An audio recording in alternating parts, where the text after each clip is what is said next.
judiciais, os levantamentos dos depósitos judiciais utilizados para pagamentos precatórios, eles eram contabilizados como receita corrente.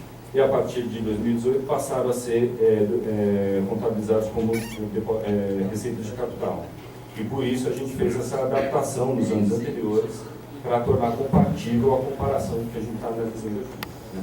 Então, percebam, senhores, que essa queda na receita de capital de 14% deve-se principalmente a uma disponibilidade menor dos levantamentos de depósitos judiciais voltados ao pagamento precatórios em função, esses levantamentos são em função principalmente da entrada de novos depósitos judiciais vis-à-vis a saída, a recomposição do fundo de reserva para segurar os 30% no fundo de reserva dos depósitos judiciais.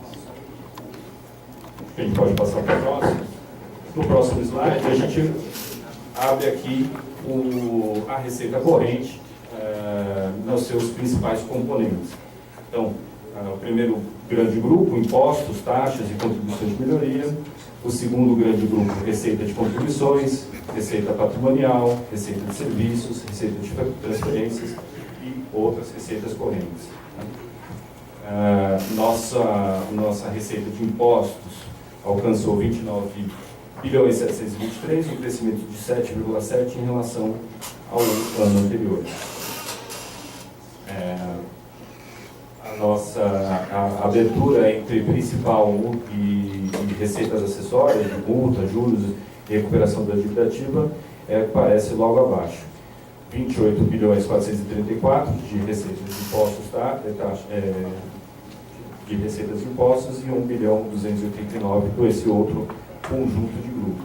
Então perceba que esse crescimento de 7,7% ele é derivado desses dois crescimentos, de 12,60% no recurso principal e dessa queda de 44%, como eu disse anteriormente, principalmente em função do programa de parcelamento que no ano 2017 teve um crescimento grande por causa dos ingressos. Receita de contribuições, basicamente, a contribuição previdenciária, né, da folha de pagamentos para custear a previdência, e a COSIP, 3 bilhões 947, crescimento de 7,2% em relação ao ano anterior.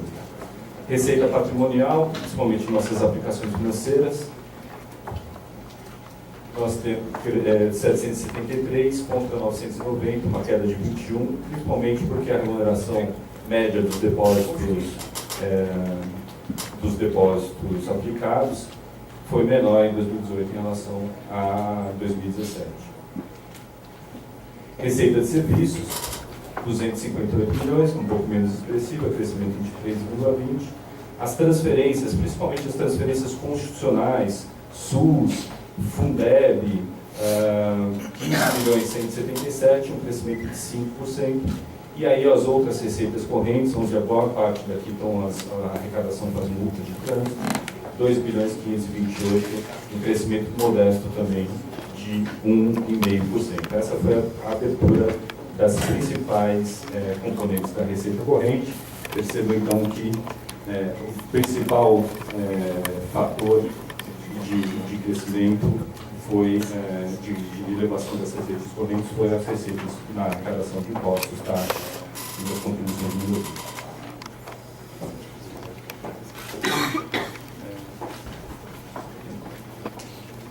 Aqui, a abertura dessas principais receitas de impostos, nós temos o IPTU, responsável por 9 bilhões 254, o ISS com 14 bilhões 271, o ITBI com 1 bilhão 930, a retenção da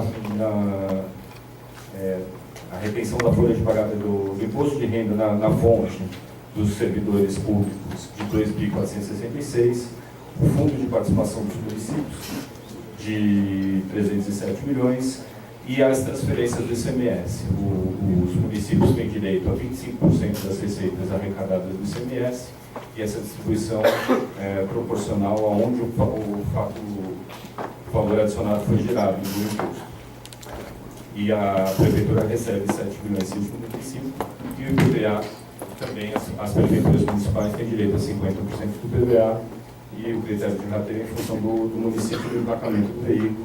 Nós recebemos 2.497. Percebam que das transferências, tanto federal quanto ICMS e PVA, um crescimento menor do que as nossas fontes primárias de arrecadação. Vou aproveitar e anunciar a presença do vereador Ota, presente aqui, e o vereador André Santos, presente aqui no nosso plenário.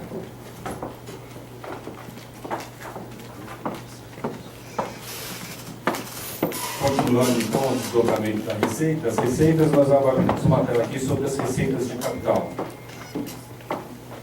Então, arrecadamos 1.933, como dito anteriormente, desdobrado das receitas de operação de crédito, de alienação de bens, das receitas de amortização de empréstimos, transferência de capital, depósitos judiciais, levantamento de depósitos judiciais e outras receitas de capital, exceto depósitos judiciais. 1.933 com 149 bilhões de operação de crédito. Aqui a gente tem 100 milhões do programa habitacional Casa da Família, 30 milhões para o asfalto novo e 19 milhões do Programa Nacional de Modernização dos Fiscos Municipais, e na FM. Alienação de bens, um valor modesto, principalmente decorrente da venda de imóveis. A amortização de empréstimos, também um valor pequeno. Transferência de capital 714, aqui basicamente entram nessa conta toda a compensação pelo contrato de concessão com a Sabesp, né? Desses 714 milhões, 453 vem dessa compensação do contrato de concessão com a Sabesp. Os depósitos judiciais com o mesmo valor e as outras receitas, totalizando o valor de 1.933.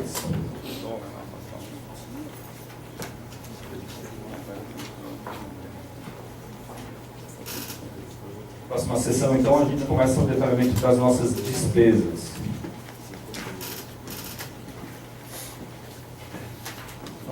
No ano de 2018, nossa despesa foi de 54.157, um crescimento de 5,3%, percebam um crescimento compatível também com a evolução da receita total. Essa despesa é distribuída entre despesas correntes, aquelas despesas regulares, e as despesas de capital voltadas ao aumento dos investimentos e amortização de dívidas. 49.634 como despesa corrente, crescimento de 4,8%, e as despesas de capital 4.524, crescimento de 11% em relação ao ano anterior. Vamos detalhar melhor cada um desses dois grandes grupos de despesas. No slide seguinte, pessoal em cargos 22.965, dos quais 13.943 na folha de ativos e 9.022 do inativos. E aí eu quero chamar a atenção dos senhores no problema que a gente está vendo ao longo desses anos todos, o crescimento expressivo da nossa conta de aposentadorias e pensões. Percebam os senhores desde 2016, 2017, 2018, crescendo a 2 dígitos. 13,5, 13,8, 12,8. Nossa relação de ativos e inativos está se aproximando de 1 para 1. Né? Muitas aposentadorias nesse período recente, o que vem pressionando a nossa folha de pessoal como um todo, e percebam que boa parte dessa pressão advém justamente da folha de inativos.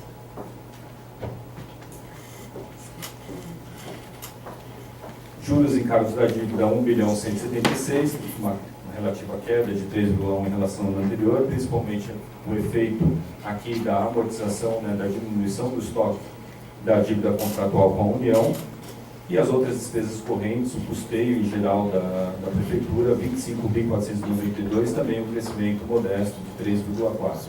Então percebam que o nosso crescimento de 4,8 foi especialmente puxado pelas despesas de pessoal e encargos, e dentro do grupo pessoal e encargos, a folha de inativos, né, uma das preocupações tão importantes, por isso a dedicação tão presente da Prefeitura em encontrar mecanismos que amortizem essa evolução das despesas com inativos, ou que assegurem o seu financiamento, a sustentabilidade do sistema previdenciário municipal. Rapidamente aqui, anunciar a presença da vereadora Adriana Ramalho, o vereador presidente da Comissão de Administração e Finanças, que é a comissão junto com Política Urbana e Finanças, Gilson Barreto, a nossa comissão, que é a Comissão de Política Urbana, irá realizar conjuntamente a audiência pública sobre o IPTU após essa. Ele está presente também o vereador Gilson Barreto e a vereadora Soninha Francini, que já ocupou o lugar na mesa. Vereador Gilson Barreto, Administração Pública.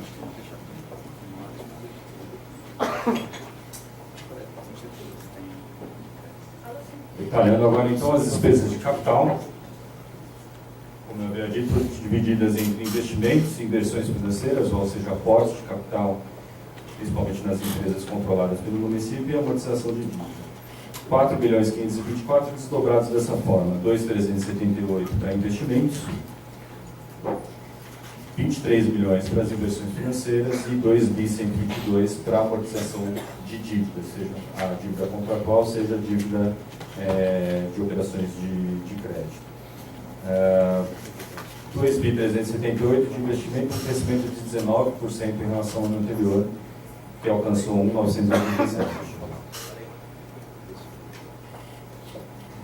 Que a gente coloca um pouco no gráfico seguinte, a gente mostra um pouco a evolução ao longo desses últimos 5 anos dos investimentos. Aqui sempre a fotografia do acumulado do ano, né, no terceiro quadrimestre.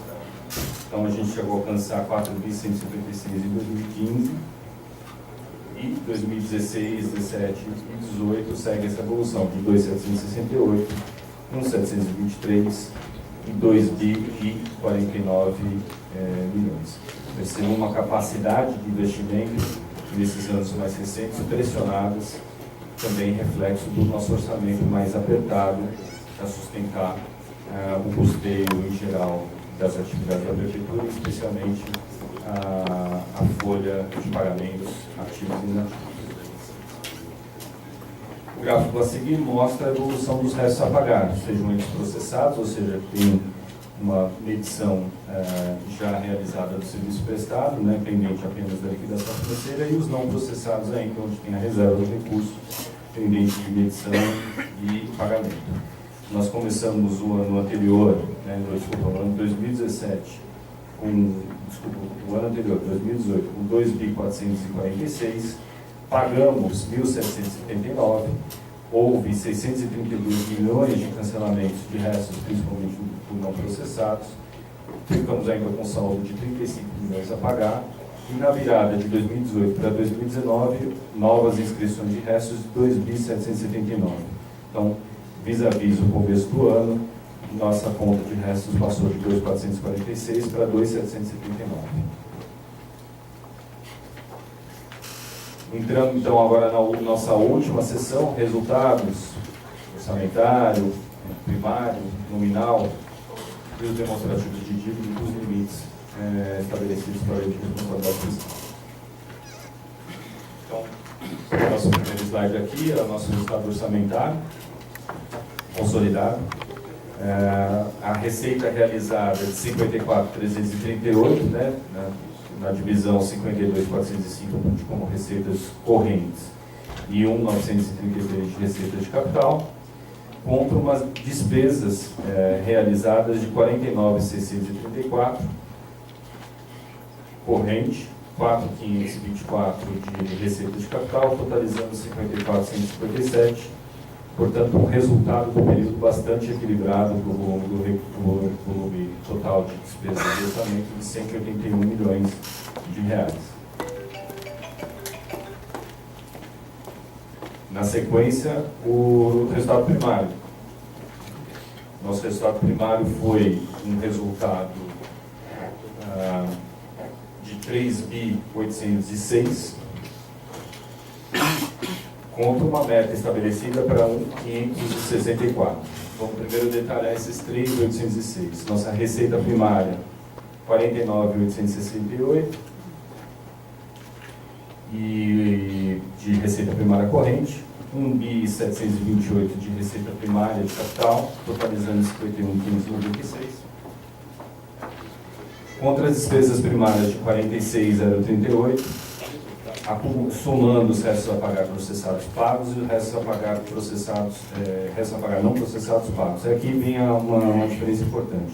Bom, primeiro vamos chegar nos 3.816. Então, 3.816 é a diferença entre a receita primária total de 51.596 contra 47.790. Esse resultado primário de 3.806, ele atendeu a meta, né, estabelecida, tinha uma previsão de um déficit primário de 1.524. O que é importante destacar aqui é que, na definição da Lei de Diretrizes Orçamentárias, a contabilização das receitas, especialmente das despesas primárias, contabilizava apenas os valores empenhados e não os valores efetivamente pagos. Por isso, essas duas contas novas de restos a pagar processados pagos e restos a pagar não processados pagos, 312 bilhões e 1.441. Né? Então, para comparar com a metodologia que estabeleceu a meta de um déficit de 1.524, a gente teria que desconsiderar esse efeito financeiro. Né? E por isso que a gente traz aqui duas linhas do resultado primário apurado. Tanto o resultado primário no conceito financeiro, como o resultado primário apurado no conceito de competência. O conceito de competência é 2.782, e esse número, portanto, é que se compara com a metodologia empregada no déficit primário previsto para o ano de 1.564. Resultado nominal. Então, resultado nominal é a diferença entre a nossa dívida consolidada líquida de um ano no final de 2017 vis-à-vis a dívida consolidada líquida no final de 2018. Nossa dívida consolidada, então, líquida, foi de 38 bi e 99 contra 35 bi 444 ao final de 2018. Né? Então, 2017, 38,099, final de 2018, 35,444. E o principal efeito dessa redução, que levou a um resultado nominal de 2.655, está na dívida consolidada, né, que passou de 44.987 para 43.261, né, nossa dívida contratual com a União, nossa amortização a parcelas constantes passou de 29.405 para 28.740, e a conta de precatórios após 5 de maio de 2000, 15.582 contra 14.521.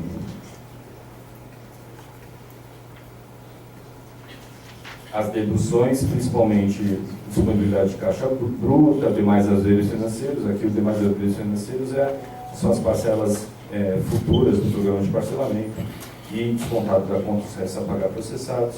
Então, essas deduções de 7.817 que levou a nossa dívida consolidada líquida a 35.444.